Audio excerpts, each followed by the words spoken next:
a trabajar el tema de competencia perfecta. Vamos a explicar de qué se compone esta estructura de mercado, cuáles son los fundamentos desde la perspectiva de los supuestos, cuál es la implicación que tienen esos supuestos para nuestra estructura de mercado, así como para el resto de estructuras. Procuraremos también presentar desde la otra perspectiva, desde la perspectiva del monopolio, ¿vale?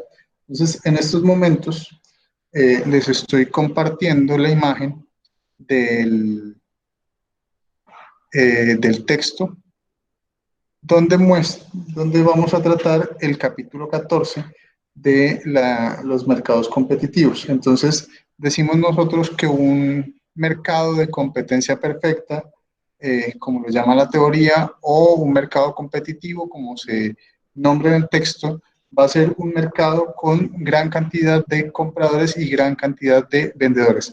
Muchísimos compradores y muchísimos vendedores.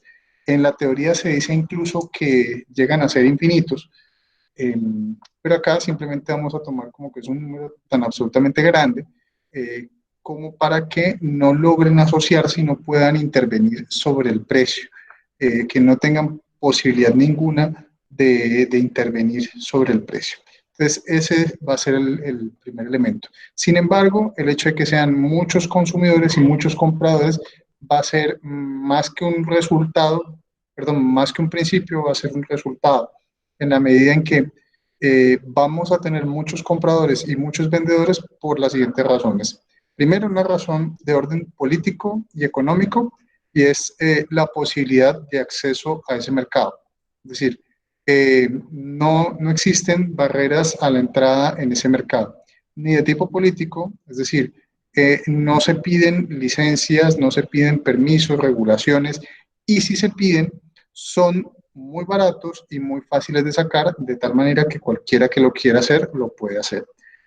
Desde la perspectiva económica, no tenemos unos costos de entrada lo suficientemente altos como para que no puedan ingresar o salir de este mercado tanto los productores como los vendedores. Es decir, cualquier persona, cualquier empresa, cualquier consumidor que quiera tanto entrar como salir de este mercado puede hacerlo.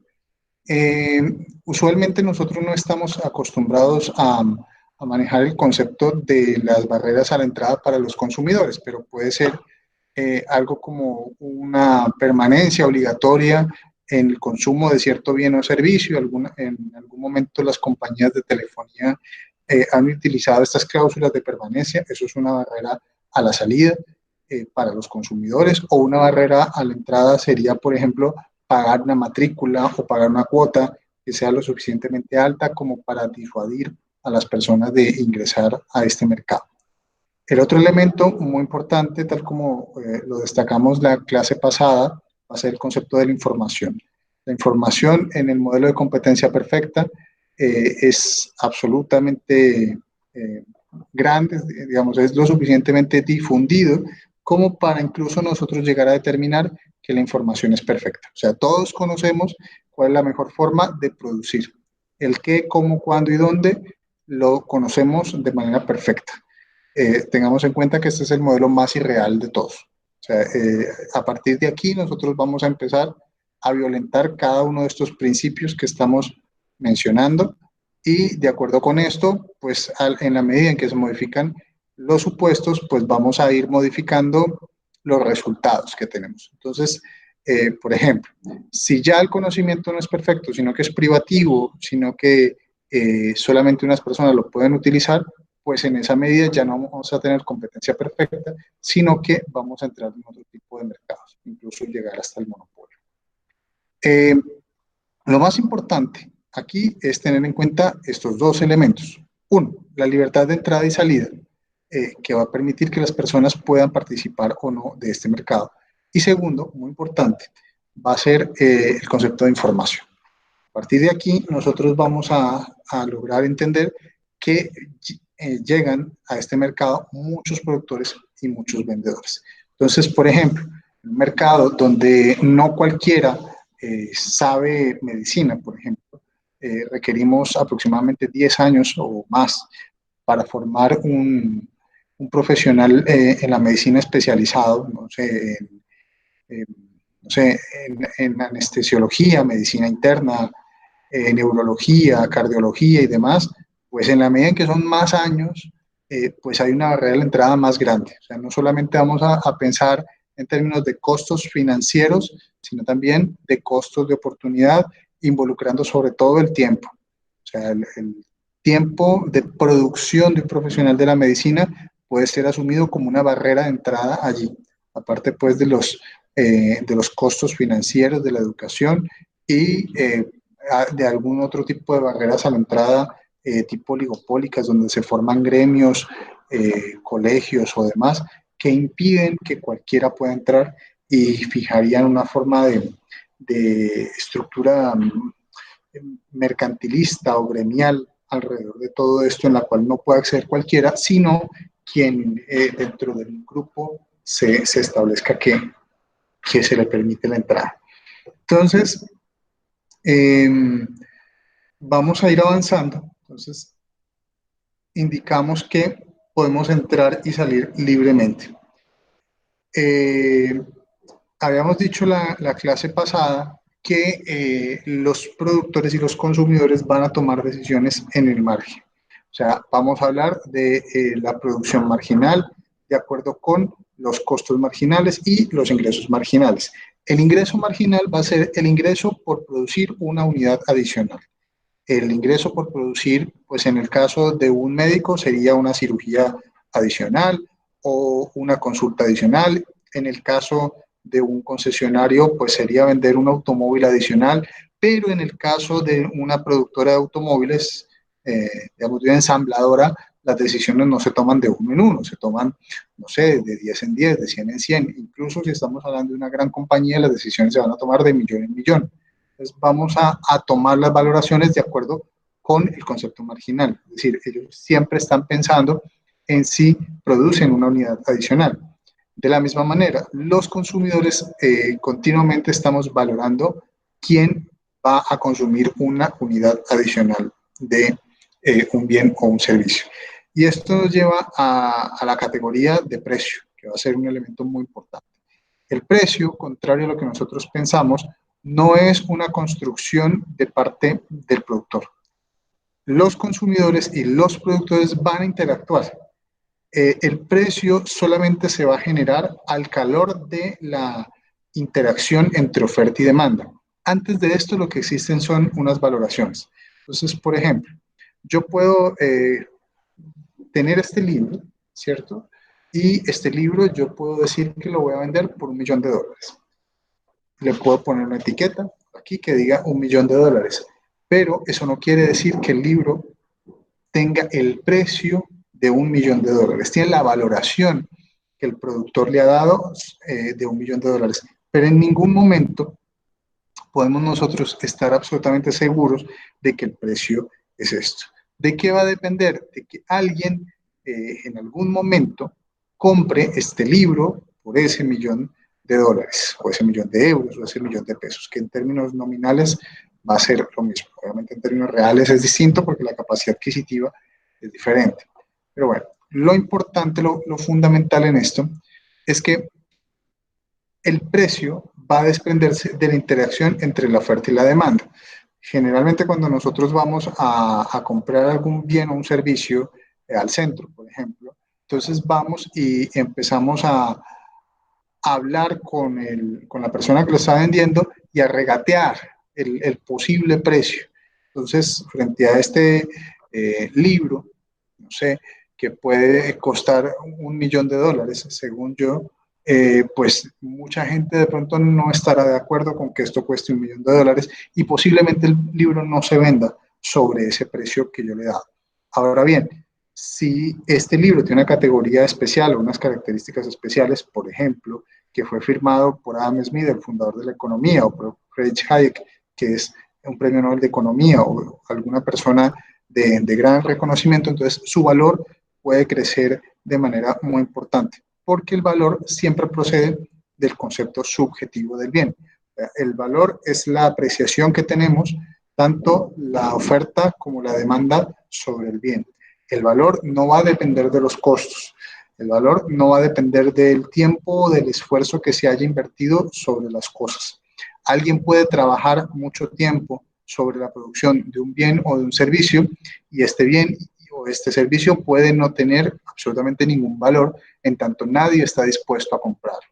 Entonces, es muy importante entender que las cosas tienen un valor de acuerdo con la apreciación subjetiva del bien. Si no se tiene una apreciación subjetiva del bien, si no existe deseo de compra por parte de alguien, pues esto no va a tener absolutamente ningún valor en el mercado.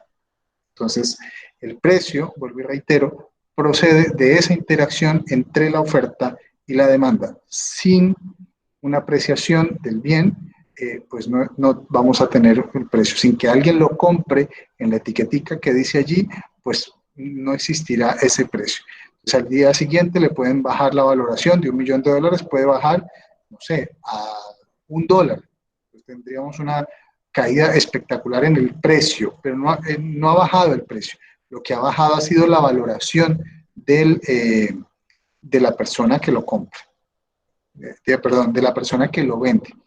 Esta persona cambia su valoración y ahorita ensaya otra valoración para ver si esa valoración se convierte en el precio finalmente. Entonces, el ingreso marginal aquí lo vamos a asociar con el precio.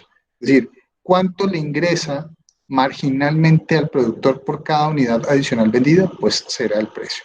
Y los ingresos totales, tal como lo establecen por acá,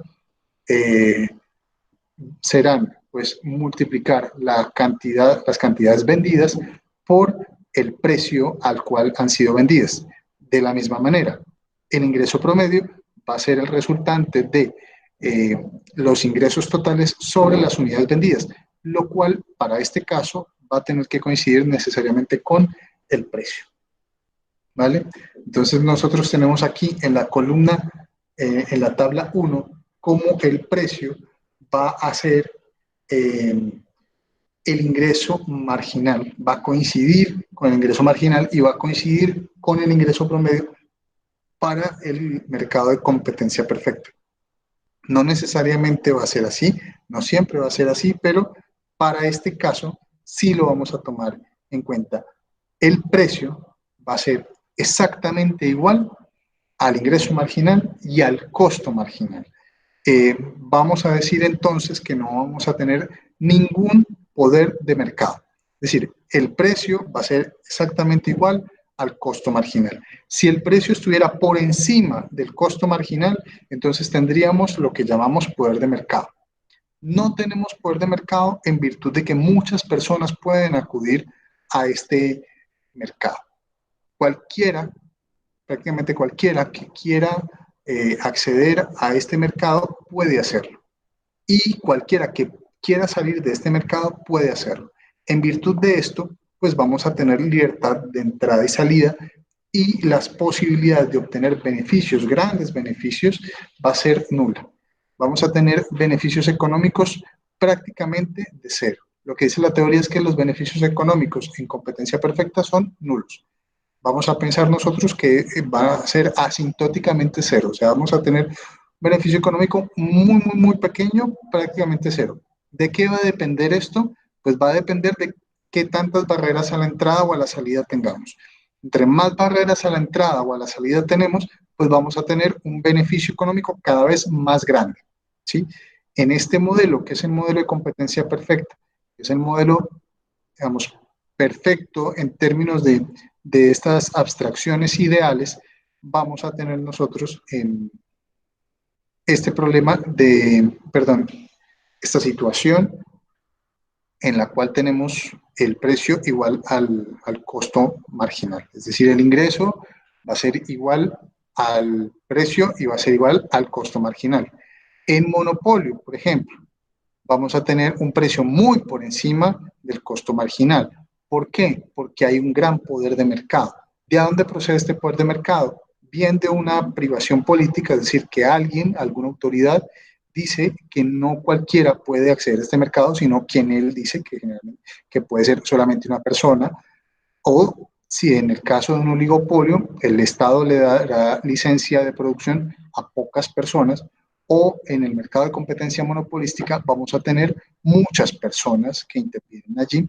Sin embargo, eso es muy importante, para el mercado de competencia monopolística, si bien puede haber casi que libertad de entrada y salida, puede ser modificado mediante el concepto de marca, es decir, la apreciación subjetiva del bien.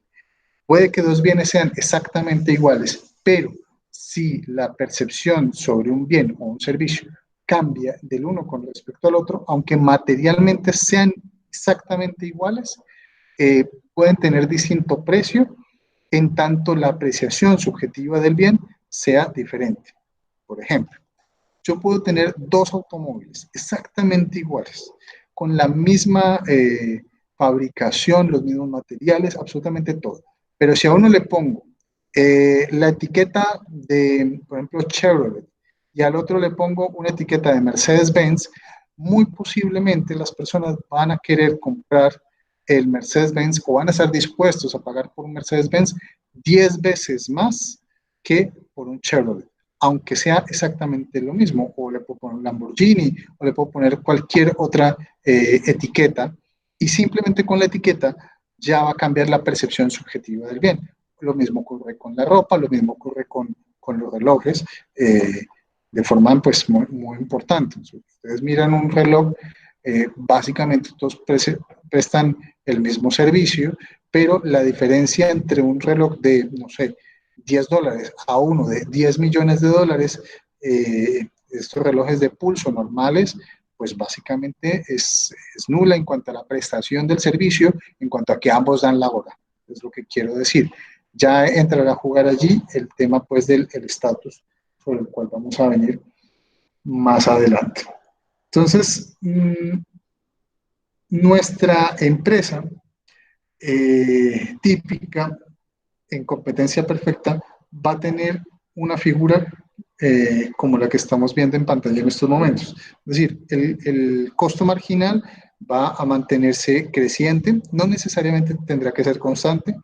En este caso lo estamos modelando de manera constante, pero no necesariamente tendrá que ser así. Podemos tener distintos tipos eh, de curvas de costo marginal. Algunas pueden crecer a ritmos crecientes, algunas pueden crecer a ritmos constantes, alguna podría crecer a ritmos decrecientes. En este caso lo hemos hecho así, de forma recta, para entender más fácilmente. ¿Dónde vamos a tomar la decisión de producción? Recuerden que nosotros como productores no controlamos el precio. Lo único que controlamos es las cantidades de producción. A lo largo de todas las estructuras de mercado, solamente vamos a controlar las cantidades producidas. No vamos a poder controlar, al menos no directamente, el precio. Entonces, ¿dónde vamos a maximizar? Vamos a maximizar donde nuestro ingreso marginal sea igual al costo marginal. Como hemos dicho antes, el ingreso marginal es el precio. Entonces, en aquel punto donde el ingreso marginal se iguala con el costo marginal, en este punto negro que vemos allí en pantalla, vamos a poder obtener nosotros la maximización de beneficios. Y esto va a ser muy importante porque en un punto diferente a este, vamos a poder obtener vamos a obtener menores beneficios. Entonces, ¿cuál es la clave de todo esto? Que cada empresa va a tomar decisiones sobre el concepto de lo marginal. Es decir, si a mí en el futuro una decisión de producción me representa que puedo tener un ingreso adicional por encima del costo marginal, pues entonces produzco más. Esa es básicamente la idea. ¿Hasta dónde produzco? Hasta el punto en el que ya producir más unidades me sale más costoso que lo que voy a obtener por ellas. En ese punto, el punto donde el ingreso marginal se iguala con el costo marginal, es donde vamos a tomar nuestras decisiones de producción, ¿vale? Entonces, esto va a ser muy importante. Entonces, si el ingreso marginal es mayor que el costo marginal, la empresa debe aumentar su producción puesto que tiene mayores márgenes de ganancia por obtener que no ha logrado. Y si el costo marginal es mayor al ingreso marginal, la empresa debe disminuir la producción porque está perdiendo claramente, porque podría ganar más dinero incluso disminuyendo la producción. Esto va a ser muy importante. Entonces, en el nivel en el cual la empresa va a maximizar sus beneficios, va a ser en donde el ingreso marginal se cruza con el costo marginal. ¿Vale? Entonces, nosotros vamos a retomar en estos momentos lo que explicábamos la clase pasada. La curva de costo marginal es la curva que nos describe a nosotros cuánto cuesta producir una unidad adicional. Ya hemos dicho que a veces se toman las decisiones por unidades, a veces se toman en decenas, a veces en centenas, a veces en millones, pero va a ser la unidad relevante la que nos va a interesar acá. Entonces, vamos a ver abajo de esta la curva de costo total promedio, que es tomar absolutamente todos los costos y dividirlos entre las cantidades producidas. Asimismo, el coste variable promedio es el resultado de dividir solamente los costos variables, es decir, aquellos costos de los cuales depende directamente la producción. Entonces, hablamos la clase pasada de una pizzería. Entonces, los costos variables pueden ser, por ejemplo, la masa, los tomates, el queso, la hora de trabajo del pizzero, la hora de trabajo de las personas que están involucradas alrededor de todo el proceso de producción de la pizza, posiblemente de los cajeros, posiblemente de las personas que contribuyen a generar este bien o este servicio. Vemos nosotros acá que tenemos pues, dos funciones que son bastante parecidas y que inicialmente decrecen y luego van a empezar a crecer, que tienen un comportamiento de U. En tanto, vamos a ver nosotros también el concepto de los rendimientos marginales decrecientes, es decir, que cuanto vamos produciendo más, llega un punto en el cual aumentar la producción disminuye la productividad, haciendo que los costos sean cada vez más importantes. Entonces, nuestra empresa debe tomar dos decisiones, una a corto plazo y otra a largo plazo. A largo plazo, la cuestión es más o menos fácil de entender porque a largo plazo la empresa simplemente cierra cuando obtiene pérdidas a largo plazo, insisto. Es decir, cuando sus ingresos totales son inferiores a sus costos totales. Esto es absolutamente claro. Sin embargo, a corto plazo, la empresa debe decidir cuándo producir o cuándo no producir. ¿Cómo funciona esto? Muy sencillo. Ya no nos vamos a fijar, insisto, a corto plazo, si vamos a tener una decisión sobre cerrar o no cerrar el negocio de manera definitiva, sino es si abrimos un día más o una hora más. Recuerden, el concepto de lo marginal aquí va a ser fundamental. Entonces, por ejemplo, ¿por qué las pizzerías no abren desde las 6 de la mañana? Pues porque a las 6 de la mañana nadie pide una pizza. Entonces, tener el local abierto a esa hora, pagarle a las personas que tenemos allí a esa hora, no es rentable en la medida en que pocas personas van a pedir una pizza a esa hora de la mañana. Lo que va a suceder normalmente será pues que vamos a tener pérdidas demasiado grandes. Sin embargo, nosotros estaremos dispuestos a tolerar ciertas pérdidas a corto plazo. ¿Cuáles? Que por lo menos me lograran a mí cubrir el concepto de los costos variables. Es decir, si yo abro a las 6 de la mañana, estaría dispuesto a hacerlo cuando por lo menos recupere los costos adicionales que me supone abrir. Es decir, no necesito necesariamente cubrir en ese momento los costos asociados al alquiler, asociados a los servicios básicos, sino a todo lo que supone la producción adicional. Por ejemplo, si yo hago una pizza que por lo menos me cubra la masa, los tomates, la hora de la persona que está trabajando allí o el día de la persona que está trabajando allí, la electricidad, ya lo hemos dicho, y todo lo que involucra la producción de ese bien o de ese servicio. Vamos a cerrar a corto plazo cuando no se logren cubrir estos costos. Entonces, el negocio no va a mantener 24 horas abierto, sino que normalmente tiene unas horas abiertas y otras horas cerradas. Asimismo, tendrá unos días abiertos y unos días cerrados. ¿De qué va a depender esto? Pues claramente de que el productor pueda al menos recuperar los costos variables en los cuales puede incurrir por abrir ese negocio ese día. Entonces vamos a cerrar sí y solo sí a largo plazo cuando los ingresos totales sean inferiores a los costos totales. Entonces vamos a verlo acá. Entonces, a largo plazo, perdón, a largo plazo vamos a cerrar si el ingreso total va a ser inferior al costo variable. Esto es para el corto plazo.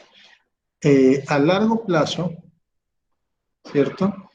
Vamos a cerrar cuando tengamos pérdidas, es decir, cuando tengamos que los ingresos totales sean inferiores a los costos totales.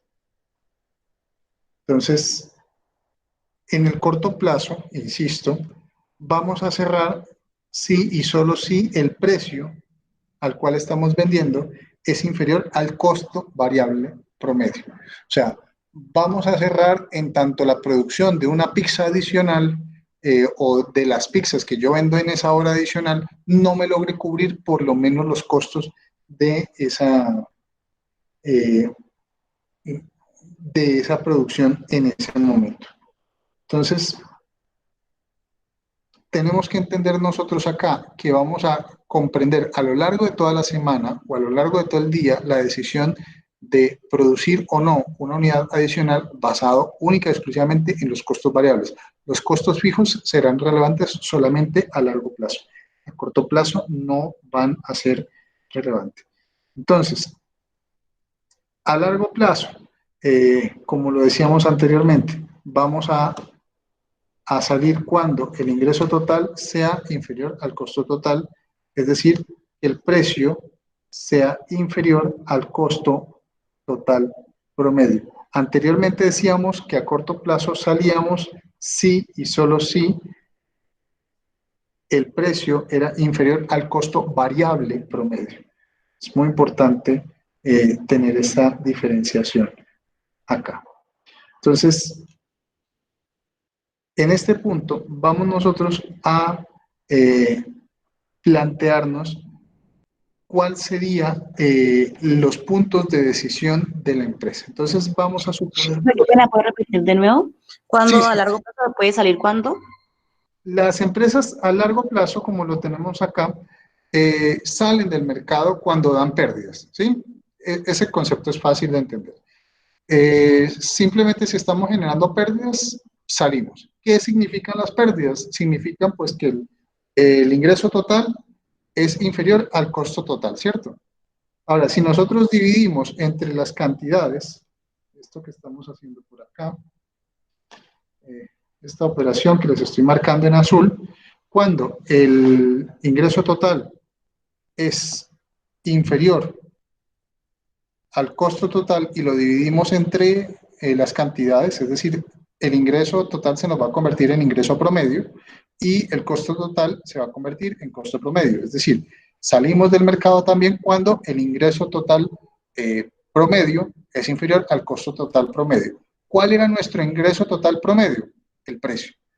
¿Por qué? Pues porque el precio es lo que a nosotros nos van a dar marginalmente por cada unidad adicional. Y pues el costo total promedio es el costo de tomar todos los costos asociados, tanto los fijos como los variables, y dividirlos entre la producción total. Entonces decimos que salimos cuando el precio es inferior al costo total promedio en el largo plazo y entramos a este mercado cuando el precio es superior al costo total promedio. Dicho de otra manera, las empresas a corto plazo pueden soportar pérdidas. Sin embargo, a largo plazo va a ser muy complicado que lo hagan, puesto que nadie monta un negocio pues para perder. ¿Sí? ¿Está claro? Sí, profe, muchas gracias. Listo. Entonces, nosotros tenemos acá que la medición de los beneficios para una empresa competitiva se va a dar, como para cualquier empresa, en la medida en que los costos totales le vamos a restar perdón, los ingresos totales le vamos a restar los costos totales. ¿Cuál es la operación que nosotros hacemos acá? Recuerden, tenemos que igualar el ingreso marginal con el costo marginal para obtener la maximización de ganancias. Entonces, vamos a fijarnos en esta curva que tenemos acá. Entonces, nosotros vamos a hablar aquí de un precio hipotético, de un primer precio, que lo tenemos como por acá. Voy a tomarme el atrevimiento de rayar el libro para mostrarles a ustedes lo siguiente. Entonces, por favor, vamos a tomar otro color para que la cosa sea un poco más evidente y clara. Entonces, nosotros podemos tener el primer precio, ¿cierto? Podríamos tener un primer precio aquí.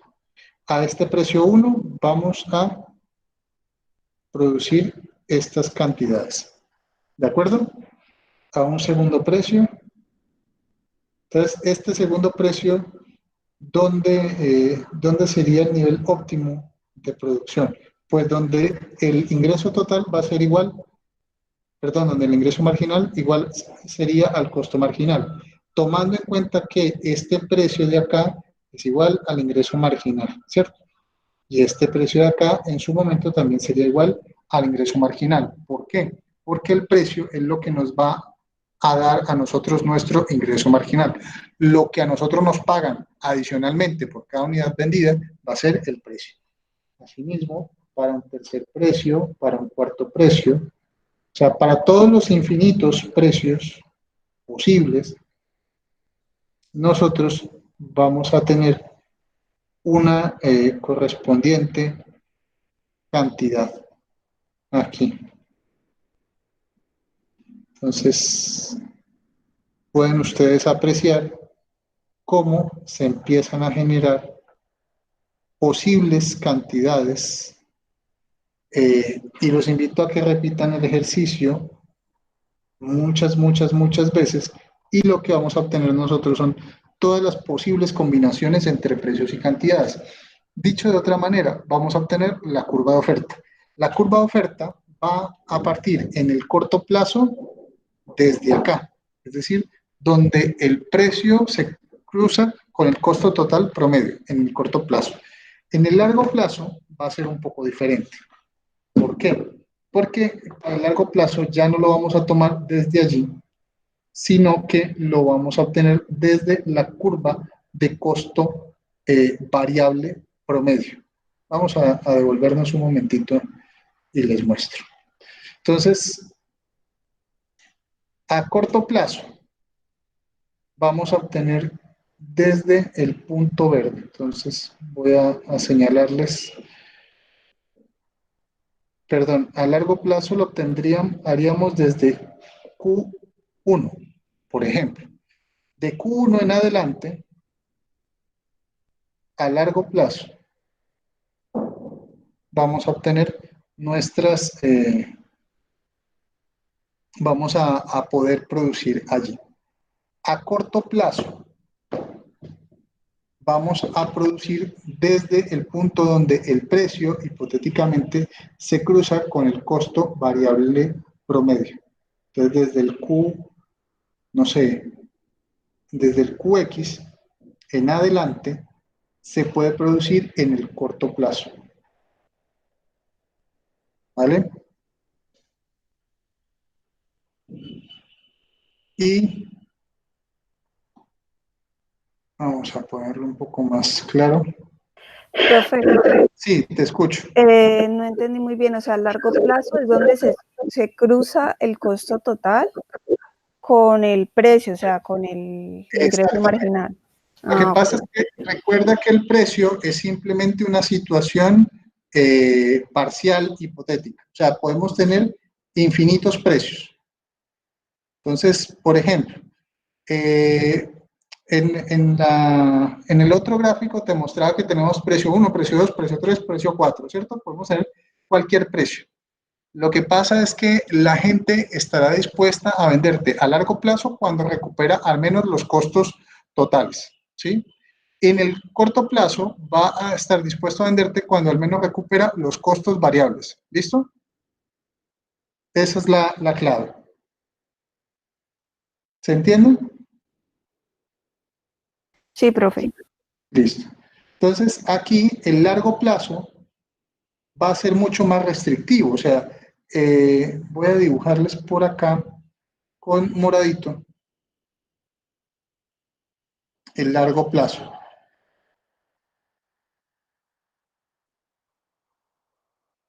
Entonces, esta diferencia de acá, que se los voy a poner con otro color, un poco más claro, esta diferencia de aquí, que está en este color como celeste, espero que la puedan apreciar, esta diferencia es lo que se puede producir a corto plazo que a largo plazo no se podría producir.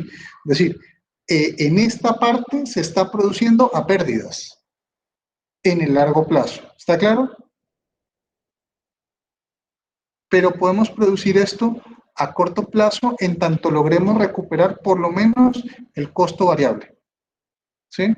Esto suena muy extraño, suena muy raro, pero vamos a pensar en lo siguiente para que ustedes me puedan entender. Piensen en un avión, ¿sí? Entonces, nosotros vamos a hacer un vuelo, somos los dueños de Avianca, ¿listo? Entonces, vamos a pensar que vamos a hacer un único vuelo. Nada más vamos a hacer el negocio de un vuelo. Entonces, no sé, es un Boeing, un avión de 200 pasajeros. Entonces, al avión de 200 pasajeros le logramos vender 100 boletos. ¿Estamos claros? ¿Cuál es el costo marginal? ¿Cuál es el costo adicional que le supone a la empresa llevar un pasajero más? Si nosotros llevamos 100 pasajeros o 101 pasajeros, ¿será que tenemos que contratar un nuevo piloto? No. ¿Tendríamos que contratar más azafatas? No. ¿Tendríamos que contratar más mecánicos? No. ¿Más gasolina? No. Como mucho, tal vez, si dan algo en el avión, si les dan maní, si les dan gaseosa, si les dan alguna cosa, pues de pronto la unidad adicional del refresco o el snack que les dan en el vuelo, si les dan. Ahora que si es un low cost, que ni agua te dan, pues el costo marginal es prácticamente cero, muy cerquita de cero. ¿Cuándo tomamos nosotros la decisión de subir a esta persona? Pues si el precio que esta persona paga en el corto plazo es superior al costo marginal de llevarlo, pues lo llevamos.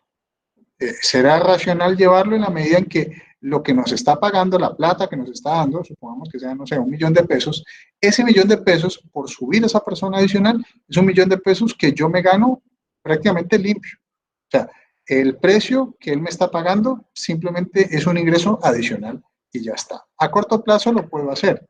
Puedo pensar en el 2, en el 3, en el 4, 5 personas más, incluso casi que 100 personas más. Bueno, ya 100 personas es un poco más complicado porque posiblemente supongan más peso y en la medida que es más peso, pues seguramente más combustible.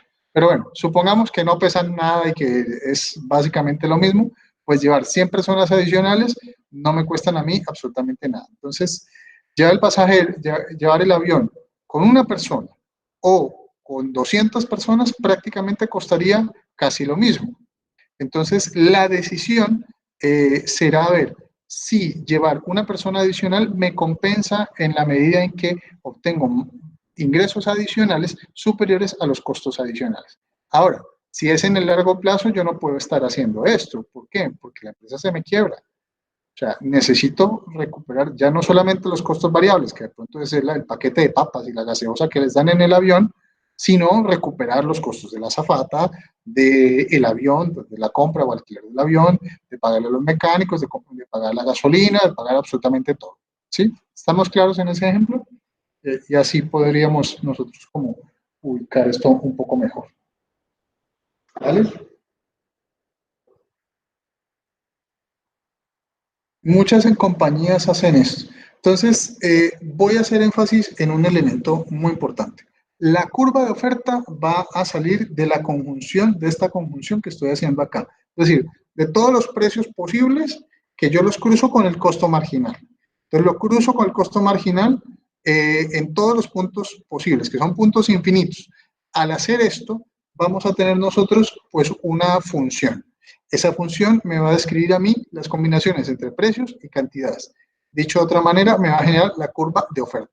Vamos a tener la curva de oferta a corto plazo desde el punto del costo variable promedio, que podríamos dibujarlo por aquí, más o menos de la siguiente manera.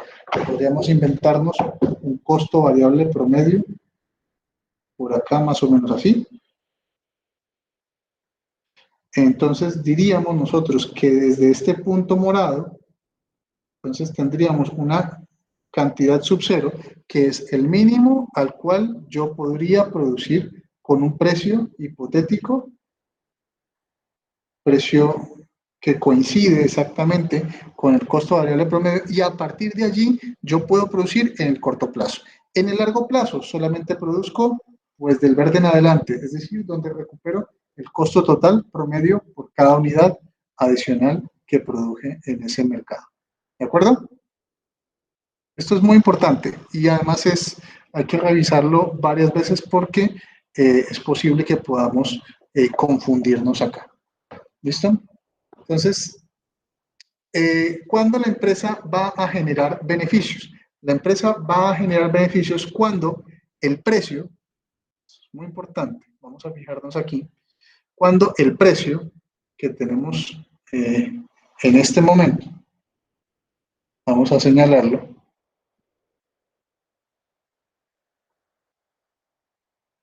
permítame un segundo. Entonces vamos a señalarlo por aquí con moradito. Este precio es un precio que genera ganancias. ¿Sí? ¿Por qué? ¿Por qué genera ganancias? ¿Por qué genera beneficios económicos? Porque es un precio que se encuentra por encima del costo total promedio. ¿Cuáles son los beneficios económicos que estamos tomando en esta empresa? La sección moradita que les estoy mostrando allí. Vamos a ampliarla. ¿Sí? Esa Pero sección. entonces ahí sería para largo plazo, ¿cierto, profe? O sea, Sí, por serían supuesto. beneficios a largo plazo. Sí, O sea, beneficios o corto y a, largo plazo también. a largo plazo o a corto plazo. Aquí simplemente quiero mostrarles, es cuando una empresa puede obtener beneficios económicos. La empresa obtiene beneficios económicos en la medida en que su precio se encuentre por encima del costo total promedio. Por ejemplo, Avianca movilizó 1 millón de pasajeros, ¿cierto? Cada pasajero le costó a Avianca, no sé, 500.000 pesos, ¿vale? ¿Cuáles serían los 500.000 pesos? Los 500.000 pesos serían nuestro costo total promedio, ¿vale? Ahora, ¿en cuánto vendió en promedio los pasajes? Supongamos que vendió en promedio los pasajes a 1 millón de pesos, ¿sí? Entonces, esta diferencia que estamos marcando aquí, en azul, que lo tenemos en morado, se convirtió en azul, esa diferencia van a ser 500.000 pesos. Mis ganancias, perdón, mis beneficios económicos van a ser el resultado de esa diferencia entre el costo total promedio y el precio. Entonces, pongamos otro ejemplo numérico para que no nos confundamos. Supongamos que cada boleto fue vendido a 2 millones de pesos en promedio. Pues hay unos que los venden a 10 millones de pesos y otros los venden a 100.000 pesos hacia todas partes del mundo. Pero en promedio, más o menos, salieron cada uno pues a eso, a 2 millones de pesos. Sin embargo, el costo el costo de mover un pasajero en promedio en toda Avianca fue alrededor de 500.000 pesos. El beneficio económico promedio sería de 1,5 millones, ¿cierto que sí? Que sería esta sección de azul que tenemos acá. Permíteme, te la voy a volver a demarcar. Vamos a cambiar el color, a devolverlo al morado inicial que teníamos para que no nos confundamos con este azul. Vamos a borrarlo nuevamente.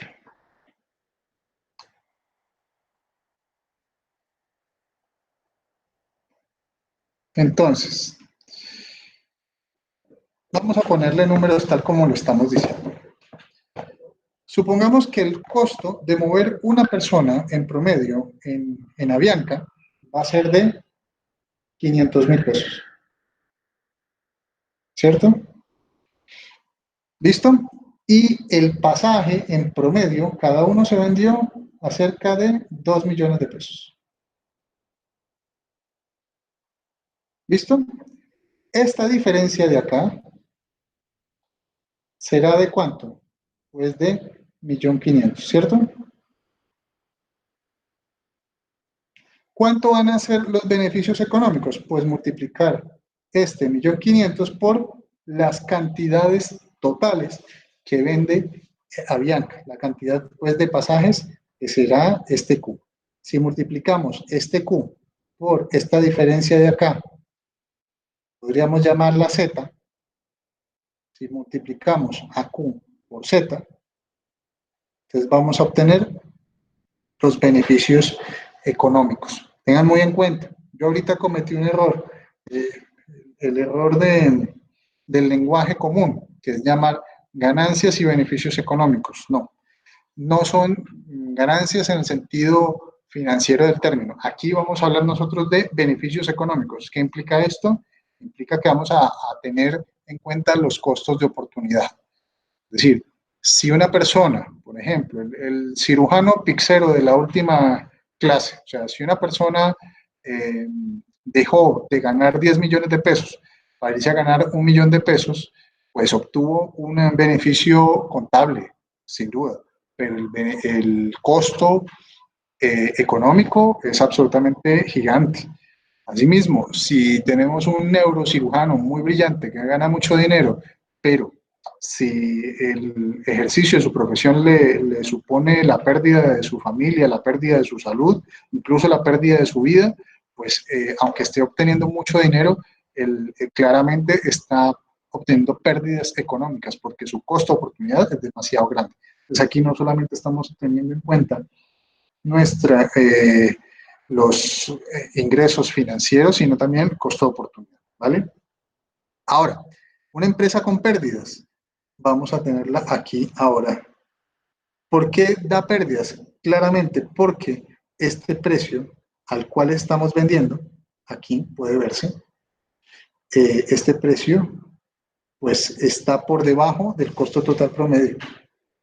Las dimensiones de las pérdidas pues vienen dadas por esta sección morada que les estoy mostrando. ¿Cuál es la pérdida total? Pues la pérdida total será toda la sección que allí tienen pintada pues con rosado. ¿Cuánto es la pérdida? Pues la diferencia entre el costo total promedio, el precio multiplicado pues por las cantidades, es decir, esa zona rosadita que se encuentra allí. ¿Vale? ¿Se entiende?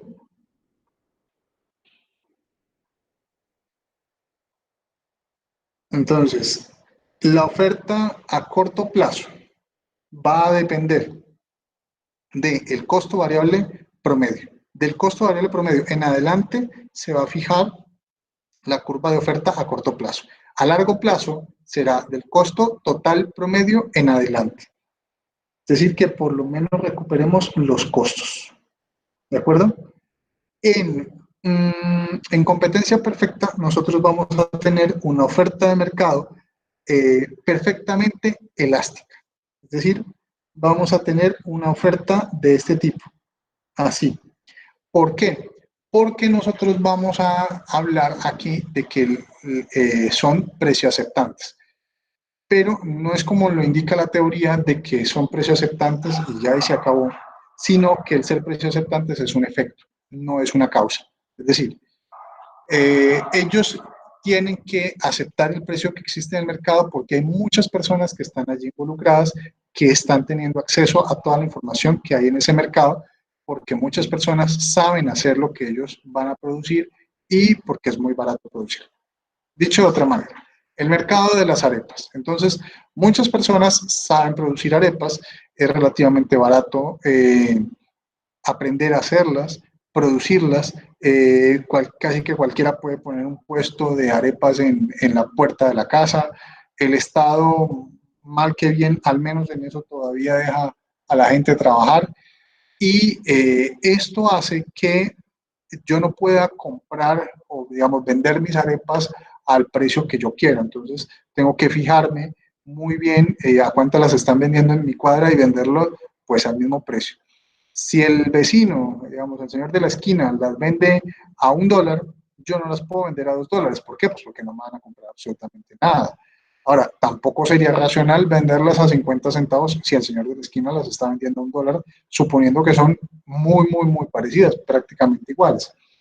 ¿Por qué son prácticamente iguales? Pues hombre, porque el conocimiento de esto es completo, es perfecto. O sea, casi que cualquier persona puede saber cómo se hace una arepa y si no sabe, pues es relativamente fácil y sencillo conseguir a alguien que le enseñe. Entonces, esto va a hacer que tenga que yo aceptar el precio que hay en ese mercado y no imponer el que yo quiero. Entonces, para cualquier cantidad, como se establece acá, para la cantidad 1, vamos a ver, para la cantidad 1, la cantidad 2, la cantidad 3 que tenemos en este mercado, una cantidad, otra cantidad, otra cantidad, otra, ¿cierto? Para todas las cantidades posibles vamos a tener siempre el mismo precio, ¿sí? Esto es muy importante entenderlo. No quiere decir con esto que vamos a vender 10 arepas a $1 y una arepa a $1. No, es que vamos a vender, si son 10 arepas, serían $10. 11 arepas, $11. Pero venderíamos cada una a $1. ¿De acuerdo? ¿Cuándo nosotros podemos ir diferenciando el precio de mercado?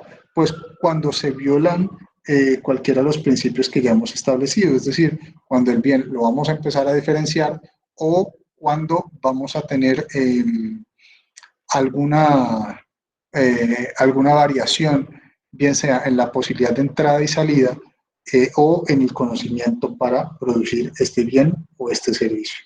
Entonces, las empresas competitivas siguen operando si obtienen beneficios económicos nulos. Sí, siguen produciendo, como las señoras de las arepas, eh, porque de alguna manera pueden obtener algún beneficio financiero, pero el costo de oportunidad prácticamente les sale lo comido por lo servido. Volvamos al ejemplo de las arepas. Todos estamos de acuerdo en que las señoras de las arepas no ganan mucho. Prácticamente lo que ganan es la compensación al esfuerzo de levantarse a las 3 de la mañana, a apilar o amasar el maíz, a sacar el carbón, a poner el puestecito, a limpiarlo y demás. O sea, lo que ellas ganan es apenas la compensación por el esfuerzo que están llevando a cabo, poco más que eso. Entonces, ahí podemos entenderlo fácilmente. No están obteniendo un gran beneficio económico. Prácticamente lo que están haciendo es recuperar los costos que están, en los que están incurriendo, incluyendo su costo de oportunidad. ¿De acuerdo? Entonces, aquí tenemos nosotros en la figura 8 una empresa con beneficio económico cero. ¿Cómo es un beneficio económico cero? Pues donde el costo total promedio es igual al costo marginal.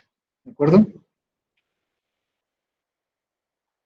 Tenemos también empresas que pueden tener beneficios a corto plazo y beneficios a largo plazo. ¿Alguna duda hasta acá? ¿Ninguna? Revisen por favor los conceptos y ya hablamos en un minuto. Permítanme un segundo acá, cierro.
Listo, chicos. ¿Alguna duda adicional? Profe, no entendí muy bien por qué las empresas sí estarían dispuestas a obtener beneficios nulos, o sea, no obtener beneficios. Nosotros podemos tener una empresa que obtenga beneficios económicos nulos, pero ganancias financieras, ¿sí? ¿Qué quiere decir esto? Que estamos obteniendo apenas la recuperación del costo de oportunidad. ¿Cómo funciona esto? Pues muy sencillo. En la medida en que las personas simplemente trabajan en un mercado que se encuentra muy saturado, que muchas personas pueden acceder fácilmente a ese mercado. ¿Se te ocurre alguno? Te puedo decir yo fácilmente uno. Ajá, sí, el que nos hablaba ahorita, el de las arepas, que es pues el más común.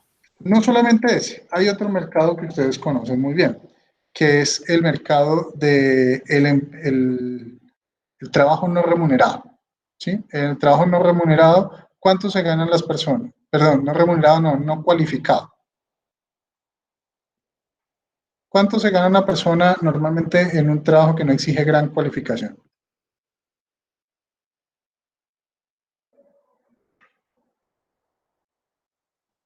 ¿Alguien sabe? Salario mínimo. El salario mínimo, listo, perfecto. ¿Hay muchas personas que en Colombia ganan un salario mínimo? ¿Ustedes qué creen? Sí, se Chicos, puede decir que la gran mayoría. bueno, muchas personas, bueno, muchas también incluso trabajan por debajo del salario mínimo, ¿cierto? Eh, Ahora bien, ¿ustedes creen que una persona que obtiene el salario mínimo está obteniendo grandes beneficios económicos?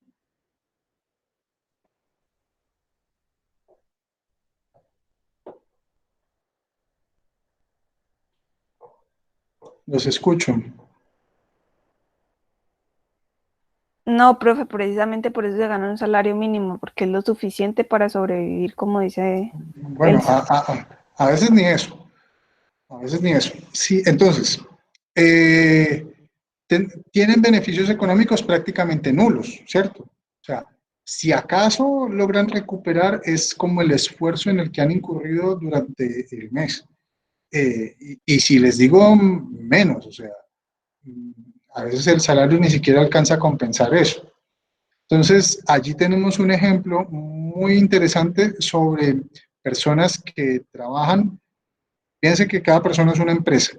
Entonces, obtiene beneficios económicos nulos, ¿sí? Obtiene alguna ganancia financiera, gana dinero, ¿cierto?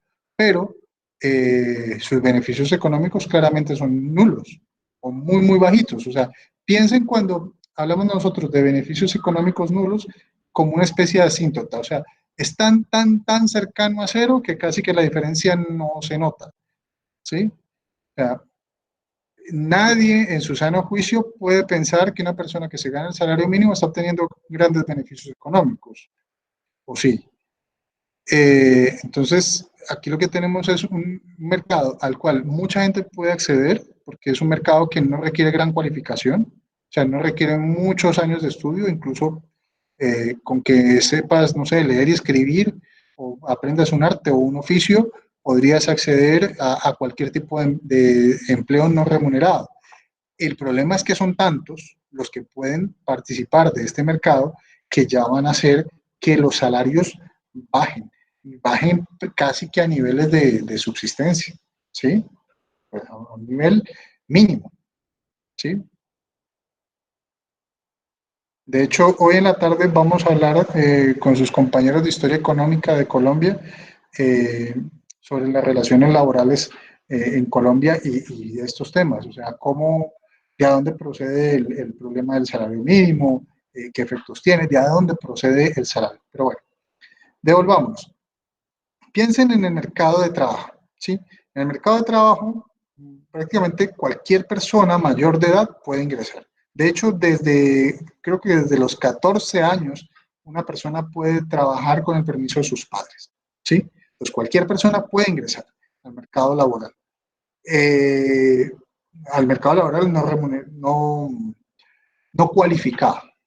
Entonces, el hecho de que sean tantos, que sean muchos, hace que no haya gran salario porque no es escaso este bien o este servicio, sino que es, digamos, muy amplia la oferta de personas que quieren trabajar. En esa medida, pues vamos a tener un salario pues cada vez más bajito. Más bajito porque es escaso en términos relativos, o sea, no hay mucho capital en cual podamos emplear estas personas y por ende su salario va a ser muy bajo. Entonces, tenemos ganancias financieras, pero beneficios económicos nulos, ¿vale? La señora de las arepas, lo mismo. Las tiendas muchas veces funcionan así. O sea, hay tantas tiendas, es tan fácil montar una tienda, bueno, en teoría, que su beneficio económico sería muy bajito o cercano a cero, que es el mismo problema que se presenta con las profesiones. O sea, hay como una especie de similitud entre la teoría monetaria y lo que ya llamo la teoría de emisión de papeles de profesiones. Si tenemos pocos ingenieros ambientales, pues podrán cobrar mucho porque son escasos y son necesarios. Ahora, si tenemos, multipliquen la cantidad de ingenieros ambientales que tenemos en Colombia por 1.000.000. Si tuviéramos, no sé, 10 millones de ingenieros ambientales en Colombia, pues les pagarían como mucho el mínimo. ¿Por qué? Porque su trabajo no es importante. No, su trabajo es muy importante, pero el problema no es de la importancia o de cuánto cuesta formar un ingeniero ambiental. El problema sería la escasez relativa que tendríamos sobre este ingeniero ambiental. En la medida en que sean muchísimos, pues vamos a tener que el precio de su salario cada vez va a ser más bajo, ¿sí? Ese es el problema, uno de los grandes problemas de ampliar la cobertura universitaria sin que haya una correspondiente ampliación del crecimiento económico. O sea, que no haya forma de poder absorber los futuros profesionales, ¿sí? ¿Está claro el ejemplo? Chicos. Sí, profe, gracias. Listo. Bueno, entonces dejamos, si ustedes quieren, hasta ahí. El viernes resolveríamos dudas. Y por favor, pues revisen, vayan avanzando con los talleres y me dicen lo que necesiten el viernes. Todos están invitados a, pues a revisar las preguntas, los talleres y lo que necesiten, ¿vale? Profe, el viernes es festivo. El viernes, no fregues, ¿es 1 de mayo? Sí. Ah, bárbaro. ¿No van a trabajar el 1 de mayo? No, pues yo simplemente le digo. Sí, no, es que me hace gracia, que no sabía. No, pues nada, o sea, yo no tengo problema. Si quieren, nos vemos el viernes. Y le hacemos homenaje a la clase obrera el viernes trabajando, ¿les parece? Y nos vemos el 1 de mayo y solucionamos dudas el 1 de mayo. ¿Les parece?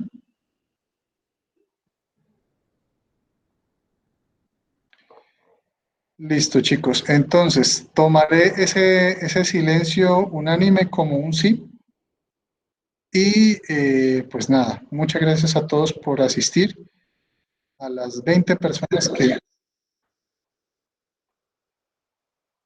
que nos recibieron hoy.